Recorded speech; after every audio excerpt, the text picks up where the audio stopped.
தாமக்கு முன்பாக தாம் அன்பில் பரிசுத்தமுள்ளவரும் குற்றமில்லாமல் இருப்பதற்கு அவர் உலகத் தோட்டத்துக்கு முன்னே கிறிஸ்துவுக்குள் நம்மை தெரிந்து கொண்டபடியே பிரியமானவருக்குள்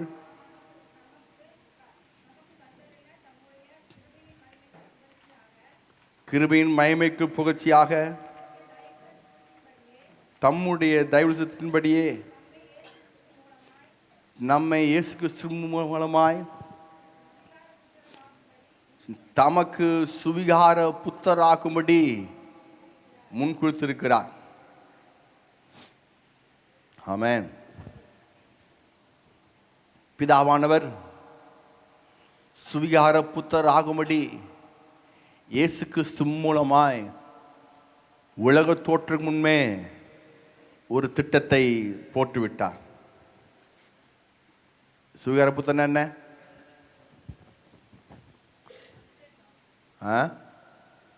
சுவிகார புத்தன் என்ன? தத்து பிள்ளை சொல்லுங்க.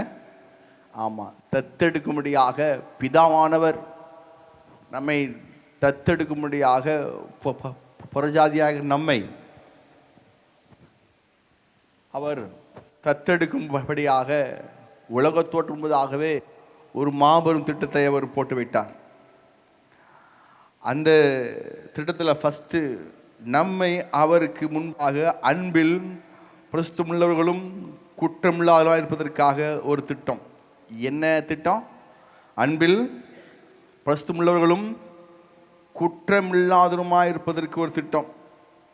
இந்த திட்டத்தை உலகத்தோட்டமாய் போட்டு யாரை கொண்டு செய்கிறார் என்றால் இயேசு வைத்து செய்கிறார். எப்படிங்க? இயேசு வைத்து செய்கிறார். ஏன் இயேசு வைத்து செய்யணும்? எதுக்காக இந்த திட்டத்தை போடணும்? எதுக்காக இந்த திட்டத்தை போடணும்? ஒரு பெரிய மேட்ரு பாருங்க. சும்மா தேவன் நம்மளை உண்டாக்கி ஏதோ பெத்து தொலைஞ்சிட்டோம், சோத்தை போடுவோம், அப்படி இல்லை. ஆமென். சொல்றாங்கல்ல, என்னங்க செய்யறது?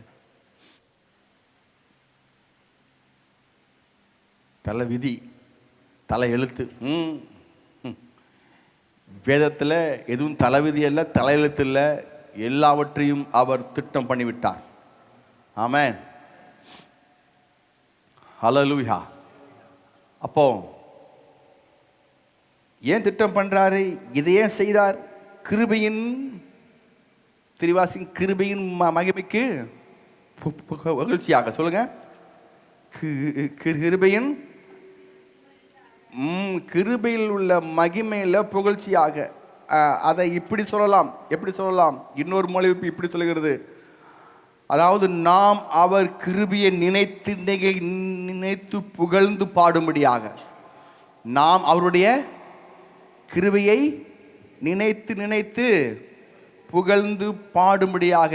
EVR என்ற ஒரு பைபிள் இருக்குது. தமிழ் பைபிள் இருந்தால் டவுன்லோட் பண்ணி வச்சுக்கோங்க. அப்போ கிருபையின் அந்த நினைத்து புகழ்ந்து பாட, அவருக்கு புகழ் சேர. சொல்லுங்க, யாருக்கு? ஆமாம், கர்த்தருக்கு நம்மை உண்டாக்கின கடவுளுக்கு ஒரு மைனஸ் பாயிண்ட் இருக்கு. ஹல்லேலூயா. எல்லாத்துக்கும் ஒரு மைனஸ் பாயிண்ட் இருக்கும்ல. அப்போ அவருக்கு இருக்குமா இருக்கு இல்லையா? அவருக்கு நாங்கள் கண்டுபிடிச்சிட்டோம்ல. என்ன, எங்கே பார்த்தாலும் எடுத்து பார்த்தீங்கன்னா இந்த ஜனத்தை எனக்கென்று ஏற்படுத்தின இவர்களின் துதியை. அப்போ இங்கே பார்த்தீங்கன்னா இங்கே போட்டிருக்கு என்னுடைய மகிமையினுடைய புகழ்ச்சியாக. அப்படின்னா என்ன? அவருக்கு எப்பொழுதும் ப்ரைஸ் பண்ணி துதிச்சிட்டே இருந்தா ரொம்ப பிடிக்கும். ஆமென். அவருடைய மைனஸ் பாயிண்ட் என்ன தெரியுங்களா? அவரை துதிச்சுக்கிட்டே இருக்கணும். நல்லவர், வல்லவர், இப்படி. ஏன்னா எப்பொழுதும் ஒரு ராஜா இருந்தால் அந்த ராஜாவுக்கு ஒரு துதி பாடல் எப்படி ஒரு குரூப் இருக்கும்ல, அந்த மாதிரி தேவனுக்கு எப்பொழுதும் அவரை புகழ்ந்து உண்மையான உள்ளத்தோடு புகழ்ந்து பாட பிடிக்கும். அல்லேலூயா.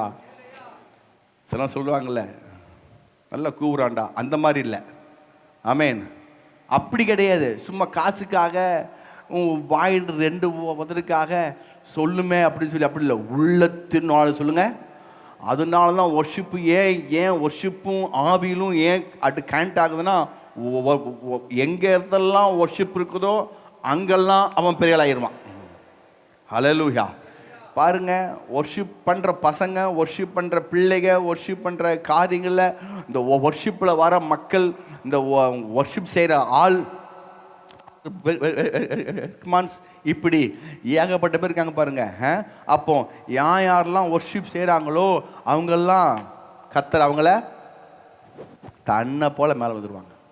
ஃபாதரே பாடுபட்டிருக்கார், துதி எடுத்தால் சாத்தான் ஓடுவான், முறுமுறுத்தால் ஆமாம் துதிக்கும் தாவீனுக்கோ ஆமாம் கொஞ்சமும் துதி எடுத்தா போதும், துதிச்சா போதும், புகழ்ந்து பாடினா போதும், புகழ்ந்து பேசினா போதும், புகழ் அவர் கிருபையின் மகிமைக்கு புகழ்ச்சியாக இப்படி ஒரு மேட்டரை செய்யணும், என்ன மேட்டரை செய்யணும்.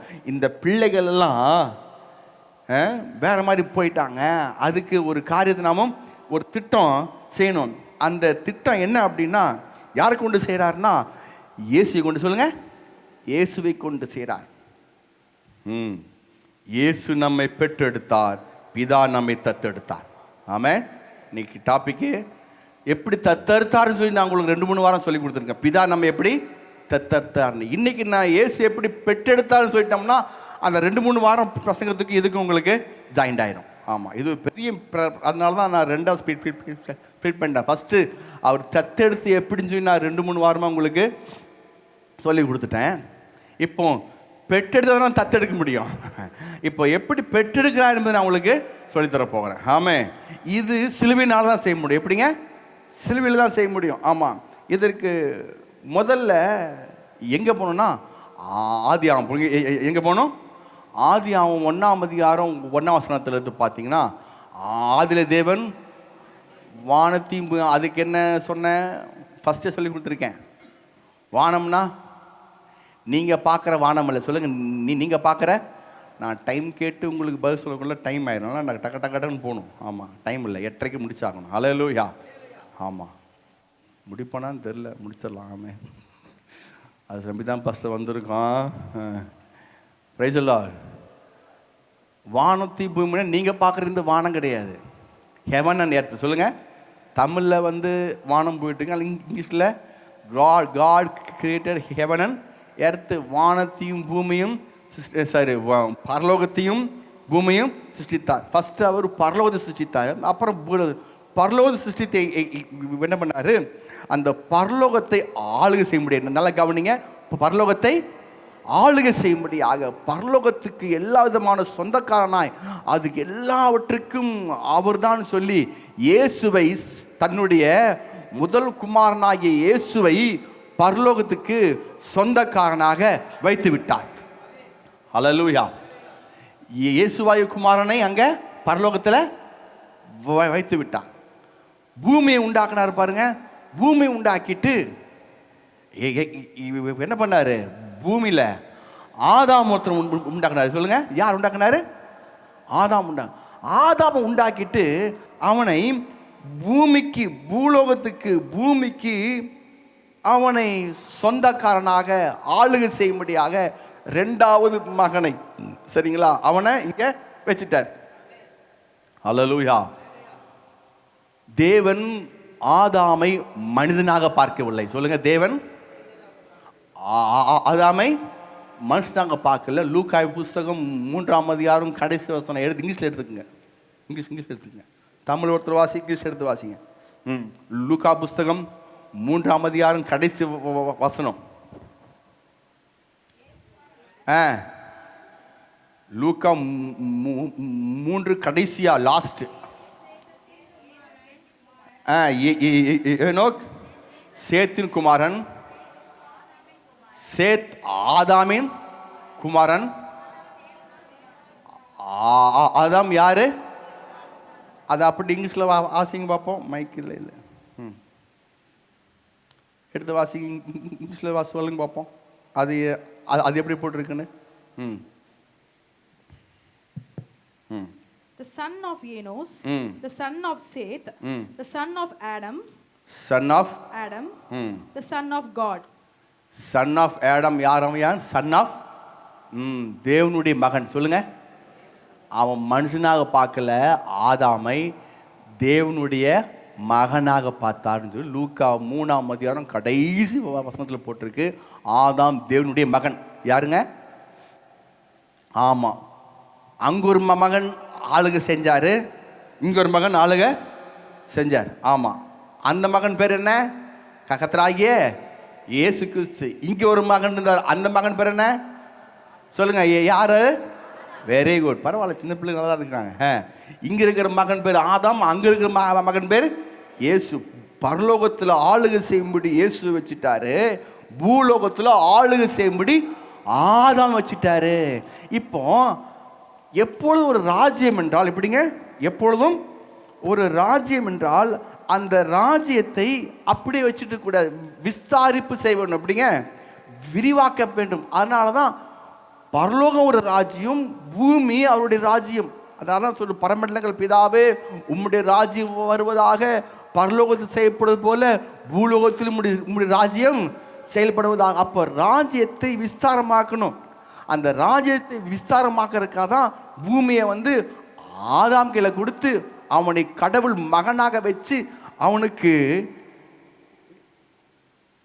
இந்த ராஜ்யத்தை அவனுக்கு கொடுத்துட்டான். இப்போ என்னாச்சுன்னா, நாளாக நாளாக ஆதாம் யாரு கீழ்பட்டு இருந்தான்? தேவனுக்கு. சொல்லுங்க. தேவனுக்கு கீழ்ப்படிச்சுட்டே இருந்தான். இப்போ தேவனுக்கு கீழ்ப்படிஞ்ச இந்த ஆதாம் ஒரு காலகட்டத்தில் என்ன பண்ணிட்டான்? டபார்னு பிசாசுக்கு கீழ்ப்படிச்சான், சாத்தானுக்கு கீழ்ப்படிய ஆரம்பிச்சிட்டான். சாத்தானுக்கு கீழ்ப்படிஞ்ச ஆரம்பிச்சோன்னு என்ன ஆச்சுன்னா, வேதம் போட்டிருக்கு, ரோமர் புஸ்தகம் 6ஆம் அதிகாரம் 16ஆம் வசனம். ரோமர் 6ஆம் அதிகாரம் 16. ஒருவன் எதற்கு கீழ்ப்படுகிறானோ அதற்கு அடிமையா இருக்கிறான். ஒருவன் எதற்கு கீழ்ப்படுகிறானோ அதற்கு அடிமையாக இருக்கிறீர்களே.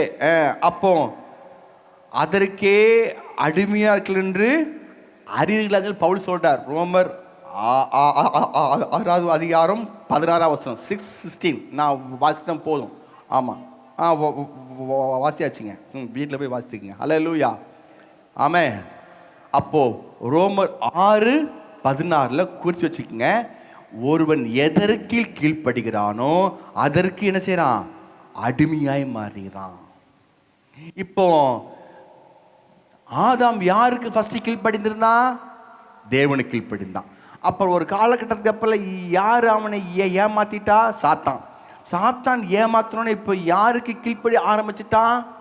சாத்தான் கீழ்ப்படிஞ்ச ஆரம்பிச்சான். இப்போ சாத்தான் கீழ்ப்படிஞ்ச ஆரம்பிச்சுன்னா அதுக்கு அவன் என்ன ஆயிட்டான்? அடிமை ஆயிட்டான். யாராயிட்டான்? சாத்தானுக்கு அடிமை ஆயிட்டான். இப்போ தேவனுக்கு மகனாக இருந்த ஆதாம், சொல்லுங்க, தேவனுக்கு மகனாக இருந்த ஆதாம் சாத்தானுக்கு அடிமையாயிட்டான். தேவனுக்கு மகனாக இருந்த ஆதாம் சாத்தானுக்கு அடிமையாயிட்டான். சரி, இப்போ சாத்தானுக்கு அடிமையாயிட்டனால என்ன ஆகுன்னா, இப்போ ஆதாம் மூலமாய் பிறக்கப்பட்ட எல்லா முழு மனுவர்க்கமும் மனித குலமும் யாருக்கு அடிமையாயிருச்சு? சாத்தானுக்கு அடிமையாச்சு. ஆமாம், செங்கல் சூளையில் அடிமைன்னு சொல்லி வச்சுருந்தாங்க. ஒரு நம்மளை கொண்டு போயிட்டாங்கன்னா செங்கல் சூழலில் நீங்கள் எத்தனை குழந்தை பெற்று எடுத்தாலும் அத்தனை குழந்தை செங்கல் சூழலில் அவனுக்கு ஓனருக்கு அடிமை தான். அடிமை பெற்ற பிள்ளைக அடிமை தான். இப்போ இப்படி தேவன் பார்த்தார், என்னடா ஏன் மகன், சொல்லுங்க, ஏன் மகன் யாருக்கு அடிமையாயிட்டான்? சாத்தானுக்கு அடிமையாயிட்டானே. இப்போ என்ன செஞ்சார் அவரு? பரலோகத்தில் இருக்கிற இயேசு பார்த்தார். யாரை பார்த்தாரு?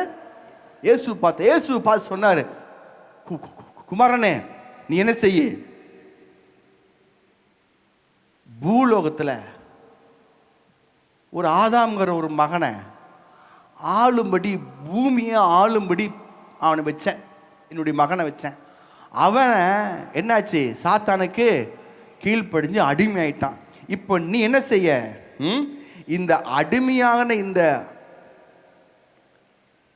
அடிமையாய் கொள்ளப்பட்ட சாத்தானுக்கு அடிமையாக போகப்பட்ட இந்த மகனை, இந்த மனு வர்க்கத்தை, இந்த முழு மனு குலத்தை நீ இப்போ என்ன செஞ்சிரு, மீட்டெடுத்துரு அப்படின்ட்டார். நீ இப்போ என்ன செய்ய, போய் மீட்டெடுத்துரு. தேவன் இயேசு கொடுத்த டாஸ்க், தேவன் இயேசு கொடுத்த டாஸ்க். என்ன டாஸ்க்கு? இவர் என்ன செய்யணும், பரலோகத்திலிருந்து பூமிக்கு வந்து என்ன செஞ்சிடணும், மனு குலம், அடிமையா இருக்கிற மனு குலத்தை மீட்டெடுக்க வேண்டும். அடிமையா இருக்கிற மனு குலத்தை மீட்டெடுக்க வேண்டும். அதனால தான் பிலிப்பியர் 2வது அதிகாரம்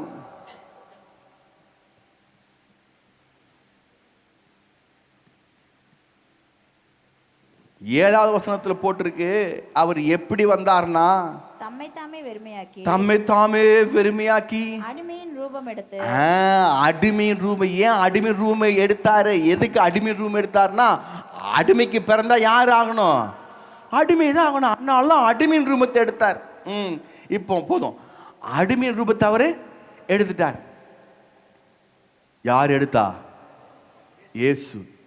பரலோகத்திருந்த இயேசு பூமியில வந்து அடிமைக்கு பிறந்தா அடிமையே தான் ஆகணும்னு சொல்லி அடிமையின் ரூபத்தை அவர் எடுத்துட்டார். இப்போ அடிமை ரூபத்தை எடுத்தோன்னே, ஏன் அடிமை ரூபத்தை எடுக்கணும்? மனு குலத்தை மீட்டெடுக்கணும். மாட்டுக்கு ஈடு மாடு, சரிங்களா? ஒரு மாடு செத்து போச்சுன்னா, ஒருத்தன் வந்து மாடை வெட்டிட்டானா அல்லது மாடை இடிச்சிக்குது, ஆக்சிடென்ட் ஆயிடுச்சுன்னா அவன் என்ன செய்வான், இன்னொரு மாடு வாங்கி கொடுத்துருங்க எங்கள் வீட்டுக்கு, அல்லது உங்கள் வீட்டுக்கு மாடு என்கிட்ட கொடுத்துருங்கன்னு சொல்லி மாட்டுக்கு கொண்டு போயிடுவான். ஆட்டுக்குட்டி செத்து போச்சுன்னா அல்லது ஆடு எங்கேயாச்சும் வண்டியில் காரில் போகும்போது அடிச்சிட்டோம்னா என்னக்கும், அந்த ஆட்டுக்குட்டிக்கு ஒன்றா காசு கொடுத்துருங்க, அல்லது ஆட்டுக்குட்டி உங்கள் வீட்டிலேருந்து எங்கள் வீட்டில் இருந்து கொடுத்துருங்க. மாட்டுக்கு ஈடு மாடு, ஆட்டுக்கு ஈடு ஆடு, கல்லுக்கு ஈடு கண்ணு, பல்லுக்கு ஈடு பல்லு. அதே போலாம் அடிமைக்கு ஈடு அடிமை. இப்போ அடிமை ரூபம் எடுத்து பூமியில் வந்து 33 வருஷம் இங்கே பூமியில் வாழ்ந்தார். எத்தனை வருஷங்க? 33 வருஷம் பூமியில் வாழ்ந்தார்.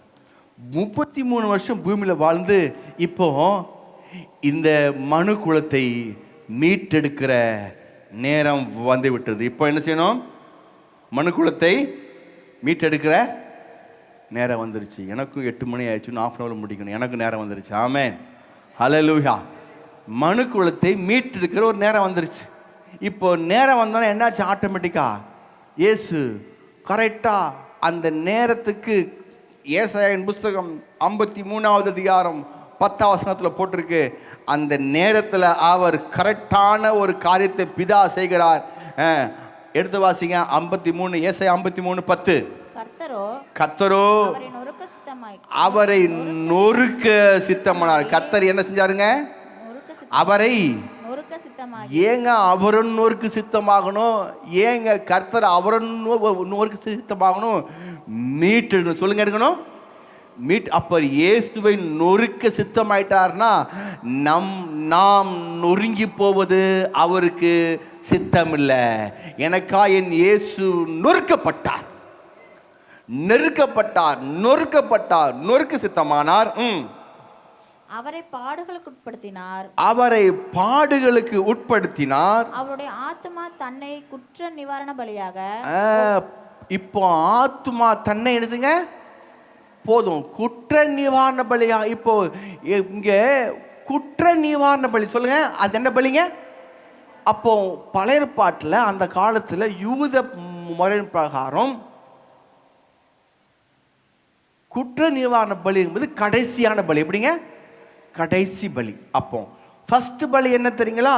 சர்வாங்க தகன பலி. சொல்லுங்க, ஃபர்ஸ்ட் சர்வாங்க தகன பலி. ஆமா, இந்த ஃபர்ஸ்ட் சர்வாங்க தகன பலி, 2வது போஜன பலி, 3வது சமாதான பலி, 4வது பாவ நிவாரண பலி, 5வது கடைசி பலி எதுங்க?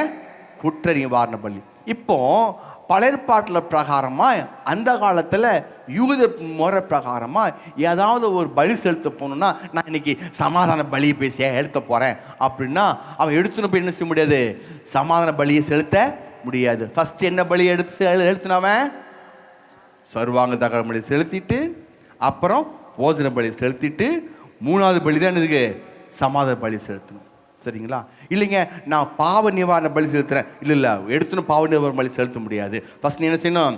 சர்வாங்க தகன பலி செலுத்தணும், போஜன பலி செலுத்தணும், சமாதான பலி செலுத்தணும், அப்புறம் தான் என்ன செய்யணும்?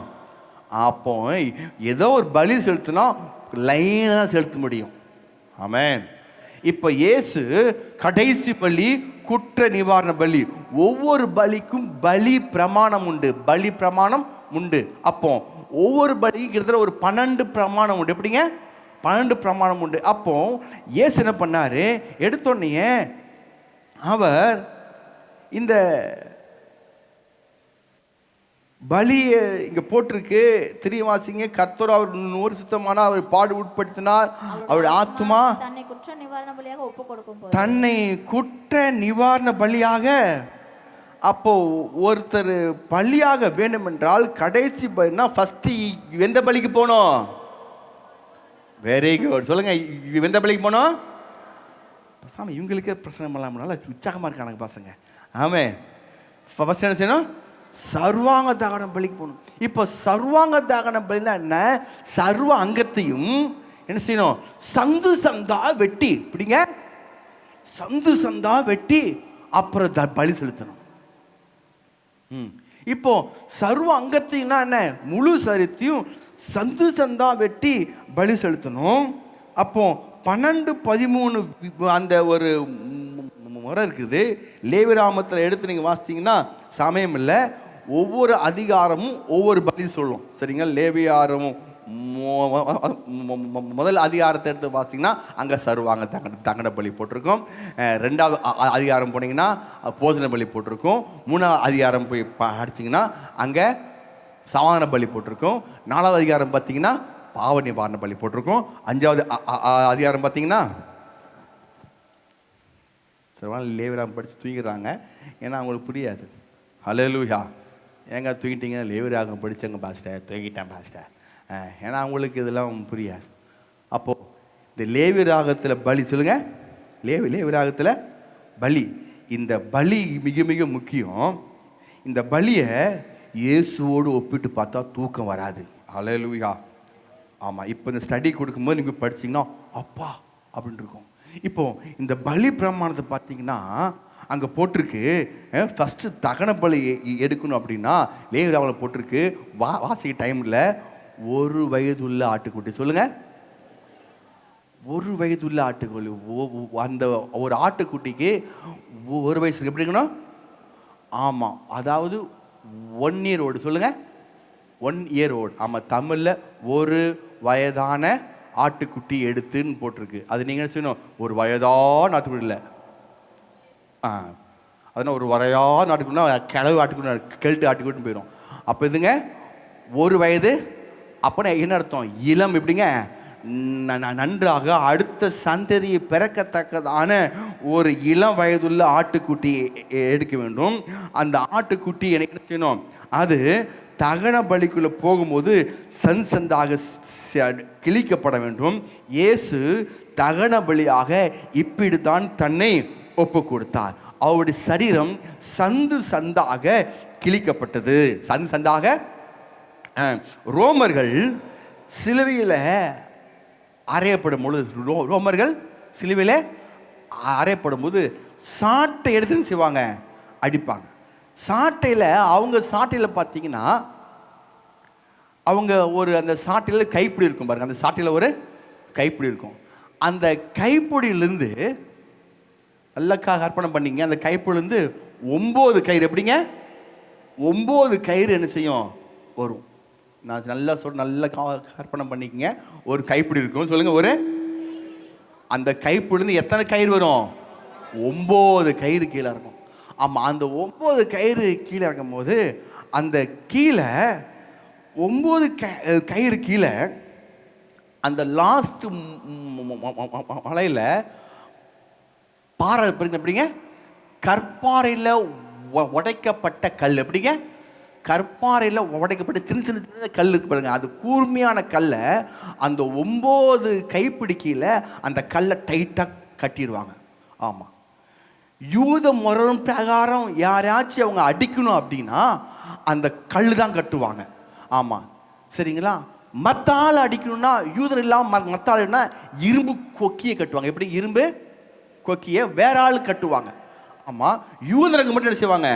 யூதனுக்கு மட்டும் அந்த பாறையிலிருந்து வந்த அந்த கல், சிறு சிறு கல், கூர்மையான கல், ஆமாம், அப்படியே ஷார்ப்பான கல் எடுத்து என்ன செய்வாங்க? அதை அங்கே கட்டிடுவாங்க. இந்த 9 கல்லை கட்டிட்டு, சரிங்களா, அந்த கூர்மையான கல்லை, எப்படிங்க? கூர்மையான கல். ஏன் கல் கட்டுறாங்க அப்படின்னா அந்த கல் தான் அவங்களுக்கு நியாயப்பிரமாணத்தை குறிக்கிறது. சொல்லுங்க, கல் தானதுங்க? ஆமாம், மோசின் காலத்தில் நியாயப்பிரமாணத்தை கல்லுகள் தான் செஞ்சாங்க. அந்த கல்லுகள் தான் செஞ்சாங்க எழுதப்பட்டு கொடுத்தாங்க. அதனால தான் அந்த நியாயப்பிரமாணத்தில் போட்டிருக்கு, யாராவது ஒருத்தர் பாவம் செஞ்சால் எப்படி அடித்து கொள்ளணும்? கல்லால் அடித்து கொள்ளணும். அப்போ கல்லால் அடிக்கிறது அது நியாயப்பிரமாணத்தை குறிக்கிறது. அதனால் அந்த அவர்கள் கடைசியில் கல்லை எப்படி நல்லா கட்டிடுறாங்க. அந்த கல் கட்டினோடனே என்ன ஆகுன்னா, ஒரு அடி அடித்து அந்த கல்லை அப்படியே அடிக்கும் போது முதுகில் இப்படி கட்டி வச்சு அடிப்பாங்க. அந்த கல்லை அடிக்கும் போது என்ன ஆகுன்னா, முதுகில் அப்படி வந்து உள்ளுக்குள்ள ஆணி மாதிரி அப்படி ஒக்கி பிடிச்சிக்கும். அப்படி எடுக்கும் போது 9 சதை தெளிச்சு வெளியே வரும். ஹல்லேலூயா. ஒவ்வொரு அடிக்கு எத்தனை சாட்டையில் எத்தனை இருக்குது? அந்த 9 கீழே என்ன இருக்குது? கல் இருக்குது, கூர்மையான கல். அதை அடித்து வெளியே எடுக்கும்போது அங்கே முதுகில் 9 சதை பிச்சுக்கிட்டு வரும். அப்படி 39 தடவை அடித்தாங்க. எத்தனை அடித்தாங்க? 39 தடவை ஒட்டம்பெல்லாம் முழுக்க அடித்து அடித்து அடித்து மாறி மாறி எடுத்தாங்க. அப்போ சதைகள் எல்லாம் கிழிக்கப்பட்டிருக்கு. எப்படிங்க? அந்த இடத்த வச்சுக்கோ, உனக்கு அமுச்சிருப்பா ஒரு பைபிளில். சதையெல்லாம் கிழிக்கப்பட்டிருக்கு 9 இடத்துல. அப்படியே மொத்தம் அந்த காயங்கள் அடிக்கும் போது, அதாவது ஃபர்ஸ்ட் பலிக்கு ஒரு காரியம் சொல்கிறேன். எப்படிங்க? சர்வாங்க தகன பலிக்கு ஒரு காரியம் மட்டும் சொல்கிறேன். அப்படி அடிக்கும் போது 39 பெருக்கள் 9 மொத்தம் எத்தனைங்க? 351 அடி அடிச்சு வெளியே வந்திருக்கு சதை. எத்தனை சதைங்க? எவ்வளவு சதை அங்கிருந்து? இயேசுவை பார்க்கும்பொழுது முதுகெல்லாம் எலும்பு தான் தெரியுது, சதையே காணோம். அப்பா, இயேசுவுக்கு உடம்பு முழுக்க சதையெல்லாம் இல்லை, எங்க போய் தெரியல. அடிச்சு அடிச்சு வெளியே எடுக்க எடுக்க எடுக்க சதையெல்லாம் பிச்சுட்டு போயிருச்சு. ஆமா, முதுகு மட்டும் இல்ல, கல்ல வரும், கல்லிருந்து பிடிச்சி இழுப்பான், கண்ணு ஒரு பக்கம் போகும், தலையில் அடிப்பான், தலையிலிருந்து வெளியே போகும், கையில் அடிப்பான்.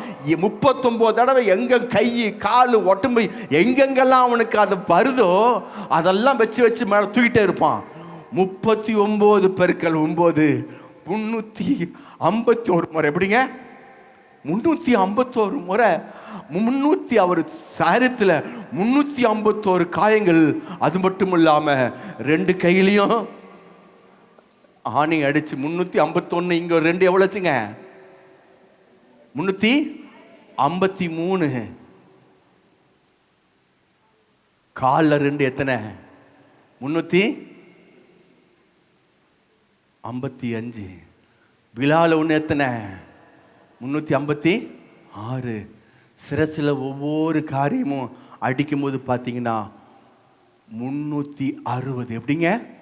ஒவ்வொரு முள்ளையும் ரோமருடைய யூத கலாச்சாரத்தில் போட்டிருக்கு. முள் ஒவ்வொன்றும் தலை முழுக்க வச்சு முள்கீடர் வச்சு அடித்து முக்கும்போது காயம் தழுந்து சீத்து ரத்தம் வெளியே வருது. 360. சொல்லுங்க, 360 காயங்கள் ஏற்றவராய் அப்படியே நின்றுக்கிறார். அப்படியே கையெல்லாம் அப்படியே நடுங்குது அவருக்கு.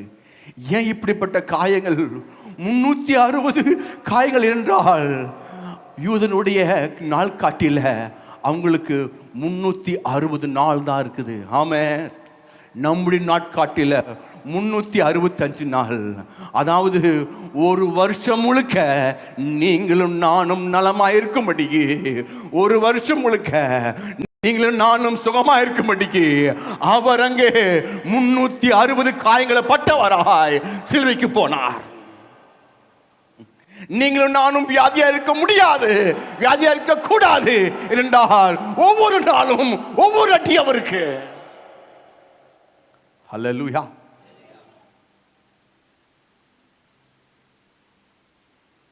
நான் வியாதியா இருக்கிறேனே, நான் சுகம் இல்லாம இருக்கிறேனே, கிளைம் பண்ணுங்க. சிலுவையிலே என் இயேசு ஒரு வருஷம் முழுவதும் நான் சுகமா இருக்கும்படிக்கு அடிக்கப்பட்டது உண்மையானால் நான் வியாதியா இருக்க முடியாது.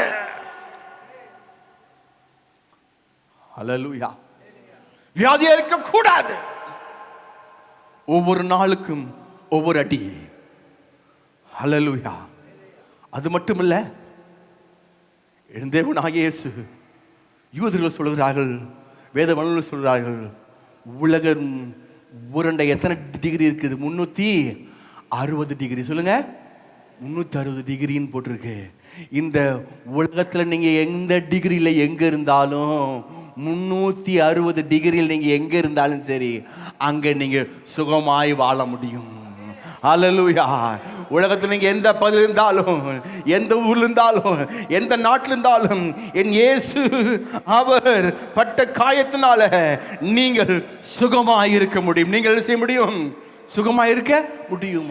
அவர் அடிச்சதுனால அவருடைய உடம்புல மிகப்பெரிய ஒரு காயங்களால, வேதம் போட்டிருக்க ஏசாயின் புஸ்தகம் 52வது அதிகாரம் 14வது வசனம், மனுஷனை பார்க்கிலும் அவருடைய முகப்பார்வையும் மனுபுத்திரனை பார்க்கிலும் அவருடைய ரூபமும் இவ்வளவு அந்த கேடு அடைந்தபடினாலே அவரை கண்ட அநேகர் பிரமித்தடைந்தாங்க. என்ன ஒரே பெரிய பிரமிப்பு, என்ன அந்த கேடு ஆயிடுச்சு. ஏன்னா ரத்தமும் சதையும் அப்படி அடிச்சு அடிச்சு அடிச்சு அப்படியே பிடித்து வைத்த பிண்டம் போல இயேசு மாறிட்டார். இன்னொரு வேதம் சொல்லுகிறது, ERV பைபிள் எடுத்து வாசிங்க தம்பி. ஆனால் பலர் என் தாசனை பார்த்த பொழுது அதிர்ச்சி அடைந்தனர். அவர் மனிதர் என்று கஷ்டப்பட்டு கண்டுபிடிக்கும் வகையில் மோசமாக பாதிக்கப்பட்ட மனுஷனே தெரியலங்க. கண் ஒரு பக்கம் இருக்குதுங்க, மூக்கு ஒரு பக்கம் செஞ்சு போயிடுச்சுங்க, வெறும் எலும்புதாக இருக்குது. கண் ஒரு பக்கம் போயிடுச்சு, மூக்கு ஒரு பக்கம் போயிடுச்சு, தலை எங்கன்னே தெரியலங்க.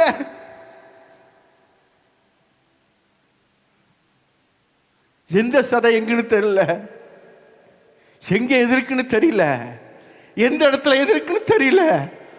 திரும்பி வாசிங்க தம்பி, அது என்னன்னு? ஆனால் என் தாசனை பார்த்த பொழுது அதிர்ச்சி அடைந்தனர். அவர் மனிதர் என்று கஷ்டப்பட்டு கண்டுபிடிக்கும், மனுஷனா இவரு அப்படின்னு கஷ்டப்பட்டு தான் கண்டுபிடிக்க முடியுமா? கசாப்பு கடையில் ஒரு ஆட்டை வெட்டி தொங்குட்ட எப்படி இருக்குமோ அந்த மாதிரி என் தேவன் சிலுவைக்கு போகும் பொழுது எனக்காய் உங்களுக்காய் அப்படிப்பட்ட பாடுகளை பட்டிருக்கிறார். ஆமென். ஹல்லேலூயா.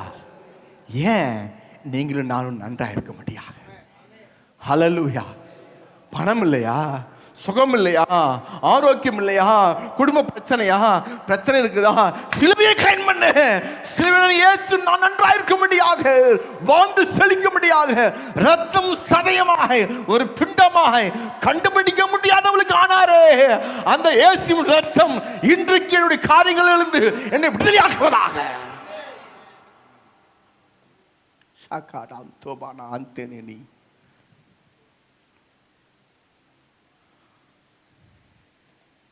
ஒரு தகன பலிக்கே இப்படிப்பட்ட காரியம் எப்படிங்க? ஒரு சட்டத்துக்கு ஒரு பலி ஸ்டார்டிங்கே இப்படி, சரிங்களா? இப்படி அந்த தகன பலிக்கு மொத்தம் 12 காரியம். எப்படிங்க? 12 படி இருக்கு பாருங்க.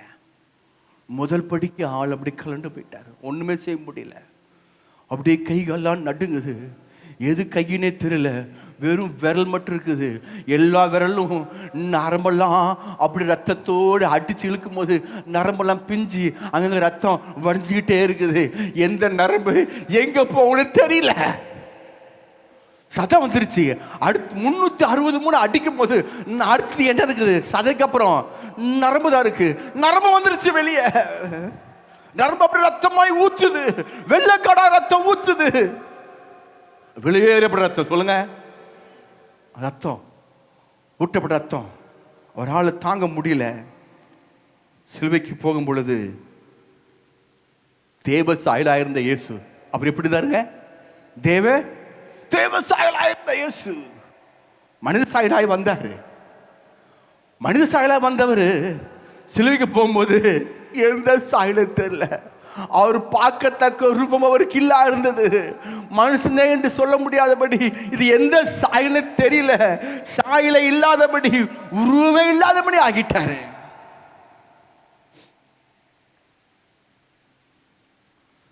ரெண்டாவது போதனை விடுங்க. ரெண்டாவது போதனை பலி. போதனை பலியில் பார்த்தீங்கன்னா கோதுமை எப்படிங்க? கோதுமை. அவர் கோதுமை மணின்னு சொல்லி தன்னை பற்றி சொல்றார். எப்படிங்க? கோதுமை மணின்னு சொல்லி தன்னை பற்றி சொல்றார். கோதுமை மணி நிலத்தில் விழுந்து சாகாவிட்டால் அது மிகுந்த பலனை தராது. அப்போ நான் தான்ப்பா கோதுமை மணி அப்படின்னு அந்த வசனம் இயேசு குறித்து, தன்னை குறித்து, அவரை குறித்து சொல்லப்பட்ட வசனம், நமக்கு அல்ல. இதை நமக்கு எடுத்து நாம் என்ன செய்கிறோம்? கோதுமை மணி எப்படி சொல்லி சொல்கிறோம். சிலது தெரியாமல் இருக்கிறோம். ஆனால் இந்த கோதுமை மணி பிரமாணம் எப்படின்னா, போஜன பலியில், போஜன பலி பிரமாணத்தில் ஒவ்வொன்றுலேருந்து ஒவ்வொன்றை சொல்லிட்டு போகிறேன். இந்த போஜன பலி பிரமாணத்தில் பார்த்தீங்கன்னா மாவை எடுத்து, கோதுமை மாவை எடுத்து அரைக்கக்கூடாது. எப்படிங்க? அரைக்கக்கூடாது. ஆமாம், கோதுமை, அந்த கோதுமை களைஞ்சி மணி எடுத்துட்டு கொண்டு வந்து இடிச்சு, எப்படிங்க? இடிச்சே என்ன செய்யணும்? அதை மாவாக்கணும். மாவாக்கிட்டு அந்த கோதுமையை சாஃப்ட் ஆகிறதுக்கு அடிச்சு என்ன செய்யணும்? அடிச்சு அடிச்சு அடிச்சு அடிச்சே அவர் என்ன செய்யணும்? அந்த கோதுமை மணியை சாஃப்ட் ஆக்கணும். பெரம்பு நல்ல ஒரு களி மாதிரி பெரம்பு எடுத்து அடிச்சு அடிச்சு, வேதம் சொல்லுகிறது, அவரை கோலினால் பலமுறை, தமிழில் பல இங்கிலீஷில் போட்டிருக்கு, அவர் கோலினால் மீண்டும் மீண்டும் பீட்டிங் அகைன் அண்ட் அகைன், மீண்டும் மீண்டும் மீண்டும் மீண்டும் அடித்தனர். போஜன பலியுடைய பிரமாணம் அடிச்சு என்ன செய்யணும்? சாப்பிட்டாக்கணும். ஆமாம், அவர் அடிச்சு அடிச்சு அடிச்சு அடிச்சு அடிச்சு சாப்பிட்டாங்க.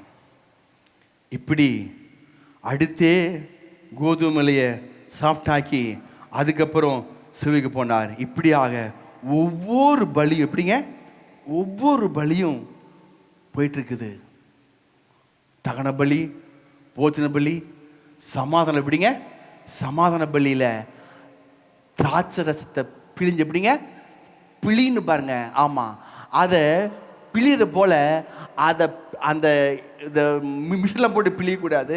செக்கில் வச்சு அழுத்தி என்ன செய்யணும்? அதை அப்படியே பிழியணும். அப்போ பிழியும் போது என்னாங்க அப்படின்னா, எல்லா செக்கச்சேவே அந்த அந்த அப்போ தான் அந்த ஜூஸ் அப்படி கீழே இருக்கும். அதே போல் அவரை அடித்து இழுத்து பிழியும் பொழுது ரத்தம், திராட்சை ரசம் போல் அப்படி பீறிட்டு வெளியே வருது. சமாதான பலி. அந்த ரத்தத்தை நாம் சண்டே ஞாயிற்றுக்கிழமை நாம் புசிக்க போகிறோம். எவ்வளோ பெரிய வேலியவா ரத்தம் பாருங்கள். நீங்கள் புசிக்கிற ரத்தம் சாதாரண ரத்தம் கிடையாது. ஏதோ சர்ச்சுக்கு வந்துட்டோம் போகிறோம் கிடையாது. ஞாயிற்றுக்கிழமை விட இன்றைக்கி தான் மிக முக்கியமான நாள். ஹல்லேலூயா. ஆமாம், இந்த சிலுவைக்கு மேன்மை நீங்கள் கண்டுகொள்ளும் பொழுது, அவர் பாடு கண்டுகொள்ளும் பொழுது உங்களுடைய வாழ்க்கையில் ஒரு பெரிய வாழ்வு திறக்க ஆரம்பிக்கும். உங்களுடைய மகிழ்ச்சி திறக்க ஆரம்பிக்கும். ஊட்டுகள் எல்லாம் வேற லெவலில் என்ன செய்யும்? வேலை வெளியே ஆசீர்வாத ஊட்டுகள்லாம் அப்படியே திறக்க ஆரம்பிக்கும். சிலுவையிலே சமாதான பலியாய் அடிச்சு பிழியப்பட்டார். பாவ நிவாரண பலி. எல்லா பாவத்தையும், எப்படிங்க? உலகத்துடைய எல்லா பாவத்தையும் தன்மேல போடப்பட்டவராய் பாவத்தை நிவாரணமாய் இவரே ஆக்கிட்டாரு. அதனால பிதா இவரை குற்ற நிவாரண பலியாக ஒப்பு கொடுத்தார். இப்படி பாவ நிவாரண பலியும் குற்ற நிவாரண பலியுமாய் அவர் ஒப்பு கொடுக்கும் பொழுது என்ன பண்ணாரு? பிதா சிலுவையில இயேசுவை ஒப்பு கொடுத்தோன்ன எல்லா பாவத்தையும் இயேசு சிலுவையில் போட்டோன்ன வேதம் சொல்கிறது, பாவத்தை பார்க்க மாட்டாத சுத்த கண்ணனே யாரு? பிதாவாகிய தேவன். அவர் பாவத்துக்கு அவர் சம்பந்தம் இல்லை, பாவத்தை பார்க்க மாட்டாரு. உங்க பாவம் என் பாவம் உங்களுடைய பாவத்தை சுமக்கிறதுக்கே நீங்க பண்ண பிரச்சனையை நீங்க சால்வ் பண்றதுக்கே உங்களுக்கு பெரிய பிரச்சனை. ஐயோ அப்படின்னு சொல்லி உலகத்திற்கு அத்தனை பாவத்தை ஒருத்தர் சுமந்தார்னா அது எவ்வளோ பெரிய பாரமா இருக்கும் பாருங்க. அந்த பாவத்தை சுமந்தவராய் அவர் அங்கே இருக்கும் பொழுது பிதா அவரை கைவிட்டார். பிதா அவரை இயேசுவுக்கு, ஆண்டவரே நீ என்ன வேணானே அடித்தாலும் பரவாயில்ல, அதை பற்றி பிரச்சனை இல்லை, என்னைங்க எவ்வளோ அடித்தாலும் எவ்வளோ கொண்டாலும் நார்மலாக பிச்சு எடுத்தாலும் எலும்பெல்லாம் உடச்சி என்ன பண்ணாலும் சரி, ஆனால் அவர் எலும்புகள் ஒன்று என்ன செய்யலை, முறிக்கப்படுவதே இல்லைன்னு பேங்கில் போட்டு எலும்பு எதுவுமே என்ன செய்யலை, முறிக்கப்படலை. ஏன்னா நீதிமானுடைய எலும்புகள் முறிக்கப்படுவதில்லை, நீதிமானுடைய எலும்புகள். ஆமாம், அதனால் எது பண்ணாலும் என்ன பண்ணாலும் சரி நான் தாங்கிக்க ரெடி. ஒன்று மட்டும், பிதாவே இந்த பாத்திரம் என்னை விட்டு நீங்கள் கூடுமானால் நீங்கள் பிடிச்ச. ஏன் சொன்னார்னா பிதா அந்த சினப்பொழுதுல கை விட்டுருவார்னு இவர் தெரிஞ்சிடும். பிதாவும் இயேசுவும் ஒன்றா இருந்தாங்க, பிரிவே இல்லை, எக்கார்ந்து கொண்டு எப்பவும் பிரிஞ்சு கிடையாது. சிலுவையில் இயேசுவுக்கு மிகவும் வருத்தம் என்னன்னா, ரத்தம் சிந்துறதோ அடித்ததோ அவருடைய என்ன பண்ணதோ அதை விட அவர் மனதில் மிக கஷ்டம் பிதா விட்டு பிரியறது, பிதா விட்டு. அதனால தான் இந்த பாத்திரம் நீங்கள் குடும்பம் நீங்கள் பிடிச்சீங்க என்று சொன்னார். இப்போ ஆகிலும் சித்தமல்ல சித்தன்படியே ஆக்கடவுது. பிதா அங்கே கை விட்டுட்டார். ஒருத்தர் பிதா நினைச்சிட்டாரு, ஏன் கைவிட்டாரு? ஏன் இயேசு கைவிட்டாரு? ஏன் கைவிட்டாரு? எதுக்காக கைவிட்டாரு? ஏன்? உங்களை என்னையும் கரம் பிடிப்பதற்காக. ஹல்லேலூயா. அதாவது சொல்லுகிறது, நான் உன்னை விட்டு விலகுவதுமில்லை, உன்னை கைவிடுவதில்லை. என்ன, அவரை கைவிட்டதால் அவர் என்னை கை இப்படி பிடிச்சிட்டாருங்க. இப்படி பிடிச்சா விட்டுருவோம், இப்படி பிடிச்சிட்டாரு. இப்படிங்க இப்படி பிடிச்சங்காலு நீங்க என்னை விட்டாலும் சரி பிடிச்சாலும் சரி அவர் பிடிச்ச கையை விடவே மாட்டார். நீங்க பிடிக்கிறீங்களா இல்லையா அது முக்கியம் இல்லை, அவர் பிடிச்சது தான். நீ எங்க வேணா போலாம், என்ன வேணா பண்ணிக்கலாம், என்ன வேணா செஞ்சுக்கலாம், அவர் உன்னை விட்டு விலகுவதுமில்லை, கைவிடுவதுமில்லை. ஹல்லேலூயா, ஹல்லேலூயா. எனக்கு ஏன் ஆண்டு வந்த பிரச்சனை, எனக்கு ஏன் ஆண்டு வந்து இந்த தோல்வி, எனக்கு ஏன் இந்த குழப்பம் சொல்றார். நோ நோ நோ, இது எல்லாவற்றிலும் நான் உன்னோடு இருந்து உனக்கு ஜெயித்து தரப்போகிறேன். ஹல்லேலூயா. அதான் அவர் உன்னை கைப்பிடிச்சிட்டாரு, அவர் விடவே இல்லை. எவ்வளோ பாவம் பண்ணாலும், எவ்வளோ துரோகம் பண்ணாலும், எவ்வளோ அக்கறை பண்ணாலும் அது அவருக்கு பொருட்டே இல்லை. ஏன்னா கைப்பிடிச்சதுதான். ஹல்லேலூயா. கை விட்டோன்னே இவர் அப்படி கலங்கிட்டு இப்போ பைபிளில் போட்டிருக்கு 53ஆவது அதிகாரம் 53ஆவது அதிகாரம் 10ஆம் வசனத்தில் போட்டிருக்கு, அவர் அப்படி கலங்கி நிற்கிறாராம். இதுக்கு நான் செத்தே போயிடலாமே, இதுக்கு நான் செய்யலாம், நான் செத்தாலும் பரவாயில்ல, பிதா என்னை கைவிட்டுட்டாரு, ஐயோ நான் இனிமேல் செத்தாலும் பரவாயில்லன்னு சொல்லி அவர் ஆத்துமா எடுத்து வாசிங்க. கர்த்தர் அவர் இன்னொரு சுத்தமாகி அவரை பாடுகளுக்கு உட்படுத்தினார். அவருடைய ஆத்துமா தன்னை குற்ற நிவாரண பலியாக ஒப்பு கொடுக்கும் போது, அவருடைய ஆத்துமா தன்னை குற்ற நிவாரண பலியாக ஒப்பு கொடுக்கும் பொழுது என்ன நினைச்சாருன்னா, இவன் முடிஞ்சு போச்சு, இனிமே இந்த வாழ்க்கை நான் செத்தே போயிடலாமே. எப்படிங்க செத்தே போயிடலாமா அப்படின்னு நினைக்கும் போது அவர் தமது சந்ததியை கண்டு இப்போ சாகலான்னு சொல்லி முடிவு எடுக்கும் பொழுது இப்போ அங்கே ஒரு டர்னிங் பாயிண்ட் உண்டாகுது.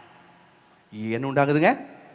எப்படி ஒரு பெற்றெடுக்க ஒரு தாய் சுகப்பிரசவம், சொல்லுங்க சத்தமாக சொல்லுங்க, கைகூடி சொல்லுங்க, சுகப்பிரசவம் ஆப்ரேஷன் கிடையாது, சுகப்பிரசவத்துக்கு போகும்போது என்ன ஆகும்னா, அந்த குழந்தை வெளியே வரக்குள்ள இந்த அம்மா லேபர் பெயின் சொல்லுவாங்க, அதானுங்க அந்த என்னமோ பெயின், பிரசவ வலி, அந்த வலியில் இந்த அம்மா அப்படியே துடிச்சிட்டு அப்படியே கத்தி, இதுக்கு நான் செத்தலாமே, இந்த வலிக்கு இனிமேல் செத்தலாண்டா அப்படின்னு நினச்சி முதல் குழந்தை பிறக்கும் போது சுகப்பிரசவத்தில் அப்படியே அவங்க அப்படியே கத்தி செத்தலாம் நினைப்பாங்க. அப்போ டக்குன்னு என்ன செய்யும்? நீங்கள் நானும் வெளியே வந்துட்டோம், நீங்கள் நானும் வெளியே வந்துட்டோம். வெளியே வந்தோன்னா டக்குன்னு செய்வாங்க, அம்மா இந்தாங்கன்னு சொல்லி பார்ப்பாங்க. அப்படியே பார்த்து அந்த அம்மாவுக்கு வழியெல்லாம் மறந்துடும். எப்படிங்க? வழியெல்லாம் மறந்துட்டு, சே இப்போ தான் நினச்சேன் செத்து தொலைலாம்னு. என் பையனை பார்த்துட்டேன், என் பொண்ணை பார்த்துட்டேன், இனிமேல் நான் செத்தா பிள்ளை அணியாதியாக போயிடும், இருக்கலாம், இன்னொரு அடுத்த குழந்தை கூட பார்த்துக்கலாம். அல்லேலூயா. அதான் இங்கே போட்டிருக்கு, குற்ற நிவாரண பலியாக ஒப்பு கொடுக்கும் பொழுது அவர் தமது சந்ததி சாகலாம் நினைக்கும் போது, இயேசு சிலுவையில் சாகலாம், முடிஞ்சிட்டோம்லாம், இனிமே எனக்கு இந்த வாழ்க்கை வேண்டாம், பிதாவே என்னை கைவிட்டாரு அப்படின்னு நினைச்சு இன்னும் இவ்வளோ வேதனையில வேண்டாம் நினைக்கும் போது உங்களையும் என்னையும் பிதாவிக தேவன் அவர் முகத்தை கொண்டு போய் காமிக்கிறார். இந்த பார்ப்பா ஜோஷுவா பாஸ்டர் பிரசங்கம் பண்ணுறது பாரு, தம்பிகளாம் வந்து உட்காந்துருக்குது பாரு, இந்த விசுவாசிகளை உட்காந்துருக்குது பாரு, இவங்கெல்லாம் எங்கிருந்து எப்படி வந்துட்டாங்க பாரு, இங்க பாரு, இங்க பாரு, இங்க பாரு, இங்க பாரு, இங்க பாரு, இங்க பாருன்னு உங்களை என்னையும் பிதா அப்படியே கொண்டு வந்து இயேசுடைய முகத்தை அப்படியே காட்டுறாராம். இயேசு காட்டும் பொழுது அவர் சந்ததியை கண்டு, அவர் சந்ததியை கண்டு டக்குன்னு முடிவு பண்ணாரா, இனி நான் சாக மாட்டேன், நான் செத்தாலும் 3ஆம் நாள் உயிரோடு வந்து நீடித்த நாட்களா இவங்களுக்கு கூட இருப்பேன் அப்படின்ட்டார். கையை தட்டு நல்லா, இன்னும் சத்தம் பத்தல. ஆமென், ஆமென், ஆமென், ஆமென், ஆமென், ஆமென், ஆமென், ஆமென். சிலுவையிலே இயேசு உங்களை என்னை பெற்றெடுத்துட்டார். சிலுவையிலே இயேசு உங்களை என்னையும் பெற்றெடுத்துட்டார். பெற்றெடுத்து சொல்றாரு, கண்டு நீடித்த நாட்களாக இருப்பார், கர்த்தர் சித்தமானது அவர் கையினால் வாய்க்கும். இப்போ அவர் பெற்று எடுத்தோன்ன பிதா, இவர் பெற்று எடுத்தோன்ன பிதாவுக்கு சந்தோஷம் உண்டாயிருச்சு. அப்பாடா, என் மகனை அமிச்சேன், அடிமையாக இருந்தவங்கள சிலுவையில் வெஞ்சிட்டான், தன்னுடைய பிள்ளையாக பெற்று எடுத்துட்டான். பிள்ளையாக இனி பிசாசுக்கு யாரெல்லாம் இயேசுவை நம்புறாங்களோ, யாரெல்லாம் கல்வாரி சிலுவையில் ஏற்றுக்கொண்டு ரத்தத்தை ஏற்றுக்கொண்டு அவர்கிட்ட ஓடி வராங்களோ, அவங்க எல்லாம் என்னுடைய பிள்ளைகள். உம்முடைய நாமத்தினால் ஏற்றுக்கொண்டு எத்தனை பேர்களோ அத்தனை பேர்களும் அவருடைய பிள்ளைகளாகும்படி அதிகாரம் கொடுத்துட்டார். யோவான் சுவிசேஷம் 1ஆம் அதிகாரம் 12 போட்டிருக்கு. அவர் இப்ப எதெல்லாம் இப்ப அவங்க அடிமையே கிடையாது. எடுத்து பார்த்தீங்கன்னா சேர்ந்து வாசிப்போம். யோவான் சுவிசேஷம் 1:12. அவர் நாமத்தின் மேல் அவர் ஏற்றுக்கொண்டவர்கள் எத்தனை பேர்களோ அத்தனை பேர்களும் சொல்லுங்க. இத்தனை பேர், அத்தனை பேர் சொல்லுங்க. அத்தனை பேர்களும், அத்தனை பேர்களும், அத்தனை பேர்களும், அத்தனை பேர்களும் யாரெல்லாம் இயேசு நாமத்தை ஏற்றுக்கொண்டார்களோ அத்தனை பேர்களும் தேவனுடைய பிள்ளைகளாகும்படி அவர்களுக்கு அதிகாரம் கொடுத்தார். இப்போ நம்ம எல்லாரும் பிள்ளை ஆயிட்டோம், நாம அடிமை கிடையாது. சொல்லு, கை கொடுத்து, நான் பிள்ளை ஆயிட்டேன், நான் பிள்ளை ஆயிட்டேன், நான் அடிமை இல்லை. எதற்கு அடிமை இல்லை? நான் எதற்கு அடிமை இல்லை? பிசாசுக்கு அடிமை இல்லை, மாம்சத்துக்கு அடிமை இல்லை, உலகத்துக்கு அடிமை இல்லை. நான் இயேசு பிள்ளை ஆயிட்டேன். ஹல்லேலூயா. இப்போ பிள்ளை ஆயாச்சு. பிள்ளையானவன என்னாச்சு அப்படின்னா, பிதாவிய தேவன் என்ன பண்ணாரு, சரி இந்த பிள்ளைய இப்போ நான் செய்யணும், சுவிகார புத்தனா தத்தெடுக்கணும், சுவிகார புத்தனா தத்தெடுக்கணும். அப்போ தத்தெடுக்கிறதுக்கு என்ன முறை அங்கே எடுத்து வாசிமை யாக்கோபு என்ன செஞ்சான் ஞாபகம் இருக்கா?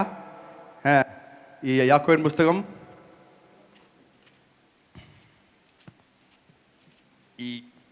எத்தனை அதிகாரம்?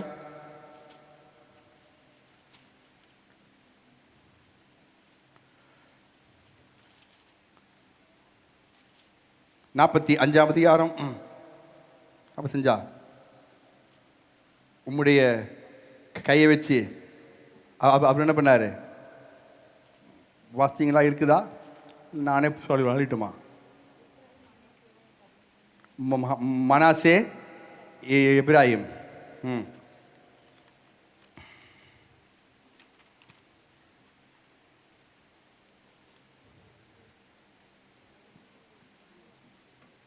ரெண்டு மூணு வாரமாக தான் நான் எடுத்துகிட்டு இருந்தேன்.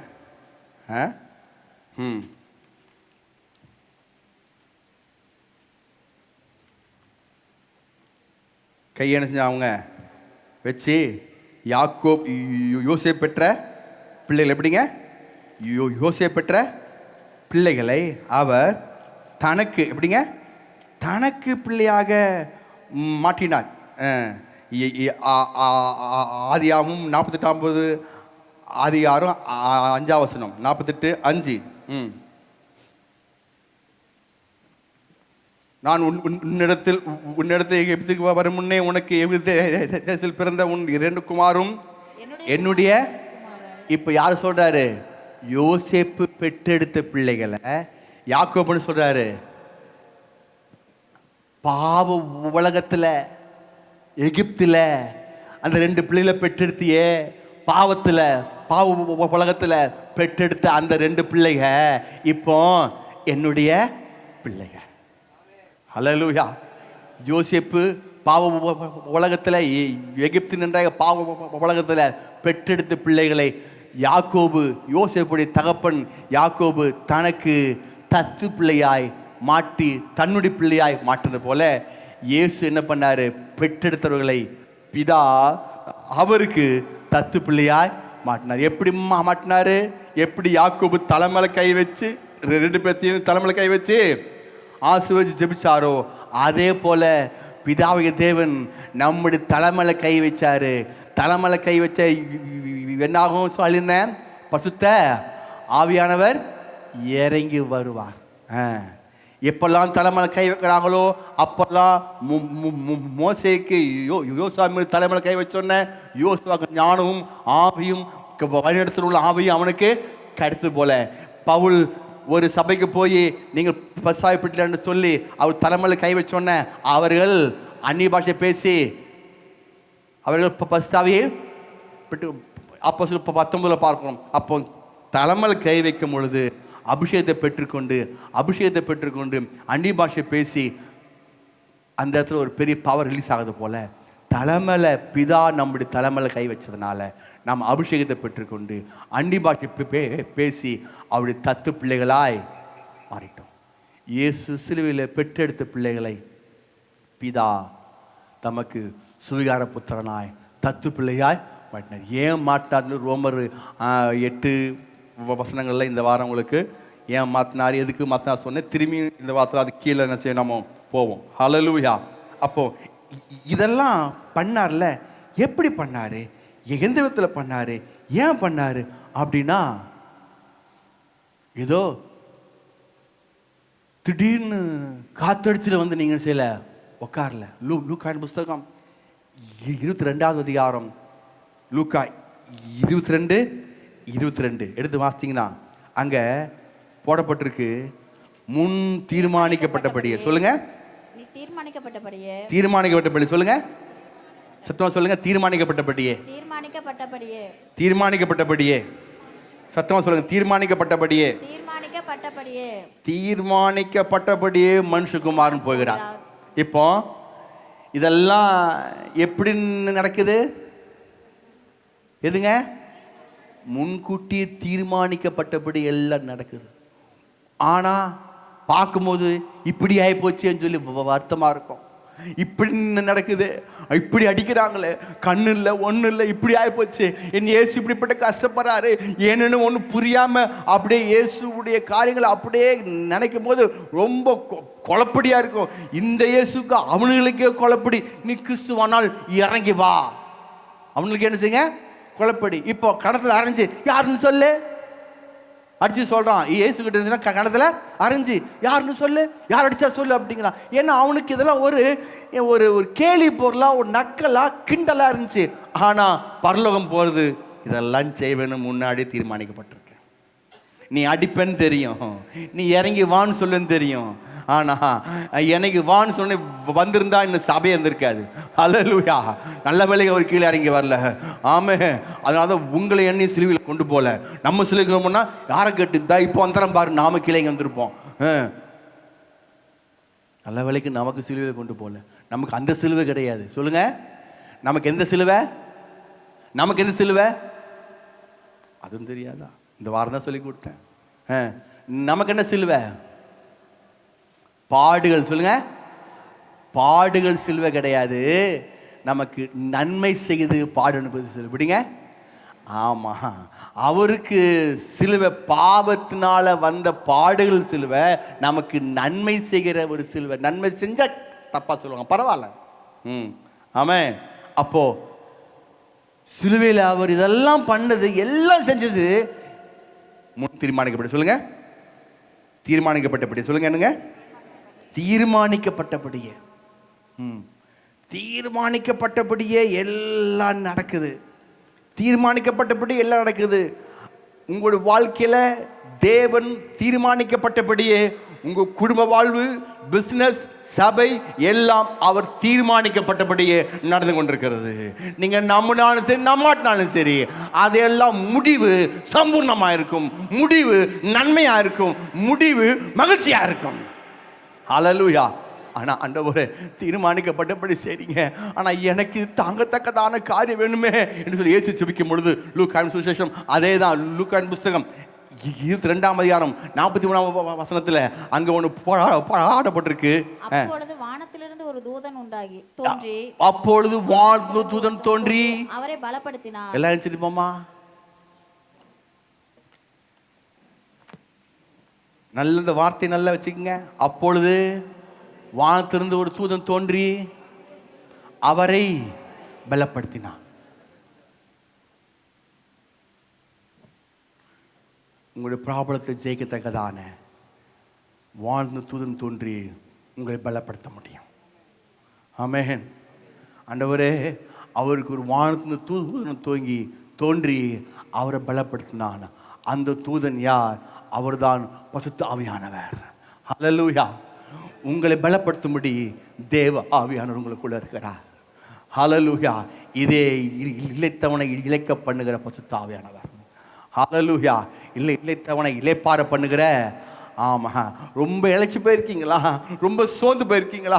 ரொம்ப கவலையா இருக்கீங்களா? ரொம்ப வியாதியா இருக்கீங்களா? ரொம்ப பிரச்சனையா இருக்குங்க? அன்னி பாஷை பேச ஆரம்பிங்க இயேசு நாமத்தினால. ஹல்லேலூயா. அன்னி பாஷை பேசுங்க, ஆவிங்க, சோத்திரம் பண்ணி கொண்டிருங்க. அதே எப்படி ஒரு தூதன் வந்து அவரை பலப்படுத்தினானோ, அதே போல் இந்த காலை வேளையில உங்களை ஒரு தூதன் வந்து ஆவியானவர் பலப்படுத்த போகிறார். நம்பிக்கிறவங்க அப்படியே கையில தட்டுவோமா? ஹல்லேலூயா. வாழ்த்துக்களை சோத்திரம் பண்ணி கொண்டே இரு, சோத்திரம் பண்ணி கொண்டே இரு, அன்னி பாஷை பேசி கொண்டே இருக்கு. வாழ்ந்து தூதனை தோண்டி இயேசுவை சிலுவைக்கு பலப்படுத்துற போல உங்களையும் இந்த காலை வேளையில அவர் பலப்படுத்தும்படி வந்திருக்கிறார். ஹல்லேலூயா. பலம் உண்டாவதாக. ஷடா காடா தடா ஷகாடா தடா ஷபானா கட்டா தோ நிதடா பௌரா அங்கடி அங்கட்டா லேதடா பனங் கட்டோ துனிமா கடானியா. உண்டாவதாக, உண்டாவதாக, உண்டாவதாக, உண்டாவதாக. ஹல்லேலூயா. வாழ்க்கை கேட்ட பலன் உண்டாவதாக, குடும்பத்தை கேட்ட பலன் உண்டாவதாக. ஹல்லேலூயா. வெற்றி வாழ்க்கை கேட்ட பலன் உண்டாவதாக. ஆவியானவரே, அப்படிப்பட்ட ஒரு பலப்படுத்துவீராக, பலப்படுத்துவீராக. இயேசுவின் நாமத்தினால, இயேசுவின் நாமத்தினால வாழ்ந்து தூதன் தோன்றுவாராக. ரிகாபாலா ஷகடா ஹம்சடா பாலா காத்துடா கேடே துனாமானியா. நன்றி ஆண்டவரே, நன்றி தகப்பனே சுவாமி ராஜா.